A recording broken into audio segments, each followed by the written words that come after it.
Midnight horror show नदिया के उस पार। प्रियमदा का विवाह हुए अभी 1 महीना ही बीता था। प्रियमदा के पति आशु ने शादी के बाद ऑफिस से 15 दिनों की छुट्टी ले ली और बाहर घूमने जाने का कार्यक्रम अपनी बुआ के बार बार कहने पर बना लिया। प्रियमदा और अपने जाने के लिए बनारस के 2 हवाई टिकट भी बुक करा लिए। सफर के पहले प्रियमदा की बुआ सास और आशु की मां ने प्रियमदा को अनेकों हिदायतें दी कि बनारस में वैसे तो सब कुछ अच्छा है, गंगा मैया की कृपा से वहाँ के लोग भी बहुत अच्छे हैं, लेकिन गंगा घाट पर पंडों से सावधान रहना। अक्सर लोग उनके हाथों लुट कर ही आते हैं, अंधी आस्था के कारण। प्रियमदा ने बुआ सास और आशु की मां की हर बात को गांठ बांध लिया था। नियत तिथि पर आशु और प्रियमदा हवाई जहाज से बनारस के लिए रवाना हो गए। आशु ने बनारस के होटल में एक कमरा पहले ही बुक करा रखा था। आशु और प्रियमदा सुबह 9 बजे ही बनारस पहुंच गए।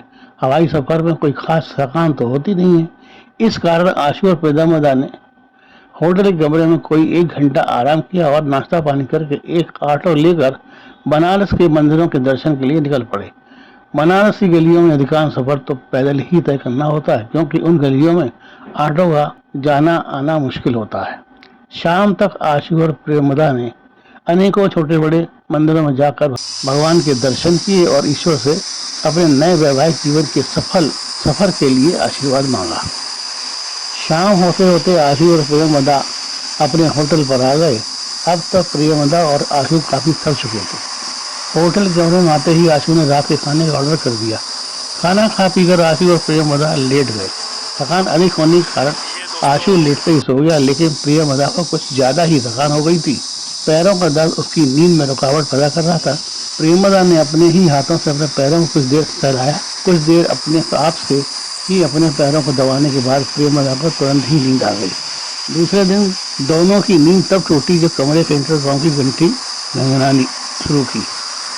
आशु ने फोन उठाया। पीछे से आवाज आई, गुड मॉर्निंग सर, क्या लेंगे, चाय कॉफी, ब्रेकफास्ट में क्या भिजवाऊं सर? आशु ने कहा, अभी कुछ नहीं, आधा घंटे बाद 2 चाय और मक्खन स्लाइस भिजवा देना। उधर से आवाज आई, ओके सर, और फोन कट गया। आशु उठा और फ्रेश होने के लिए अटैच बाथरूम में चला गया। प्रियमदा ने अपने सूटकेस से अपने और आशु के कपड़े निकाले और आशु के फ्रेश होकर निकलने का वेट करने लगी। कुछ ही देर में आशु फ्रेश होकर बाथरूम से निकल आया और फिर प्रियमदा भी फ्रेश होने बाथरूम में चली गई। अब तक आधा घंटे से ऊपर हो चुका था। इंटरकॉम की घंटी फिर से घंघराई। आशु ने फोन उठाते ही कह दिया, हाँ, चाय नाश्ता भिजवा दीजिए, और फोन कट गया। चाय नाश्ते के साथ ही आशु और प्रियमदा ने आज सबसे पहले गंगा स्नान करने का प्रोग्राम बनाया। चाय नाश्ता करके आशु और प्रियमदा ऑटो लेकर गंगा घाट के लिए निकल पड़े। गंगा घाट पर हमेशा की तरह अपार भीड़ थी। घाट के एक ओर चिताएं जल रही थीं।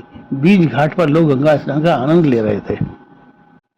आशु और प्रियमदा भी अपना बैग लेकर घाट की सीढ़ियों के पास आकर एक सीढ़ी पर बैठकर गंगा मैया के दर्शन करने लगे।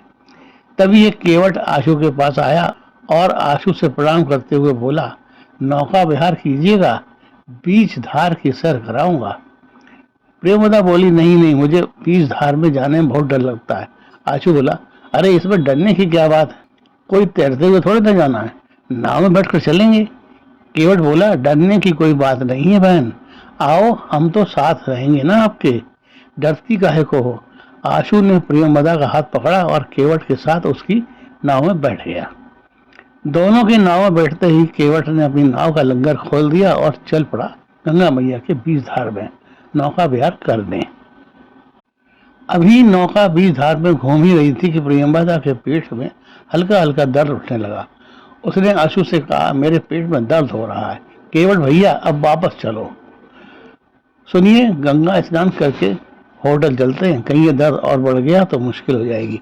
आशु ने कहा, अरे चाय से गैस बन गई होगी, अभी ठीक हो जाएगा, गैस पास होते ही दर्द गायब। आशु ने प्रियमदा के पेट दर्द को हल्के में लेते हुए कहा और नौका विहार के मजे लेता रहा।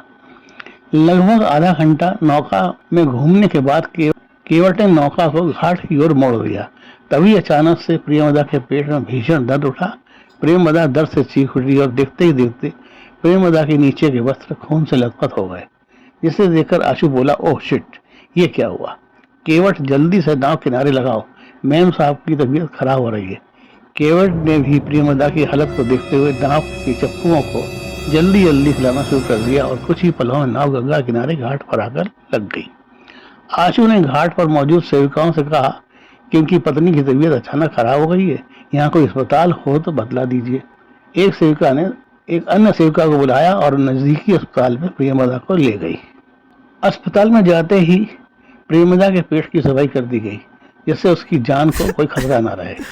शाम होते होते प्रियमदा को अस्पताल से छुट्टी मिल गई। छुट्टी के बाद आशु और प्रियमदा अपने होटल के कमरे में आ गए। 2 दिनों में जब प्रियमदा को पूरा आराम आ गया, तब आशु और प्रियमदा वापस अपने घर के लिए निकल पड़े।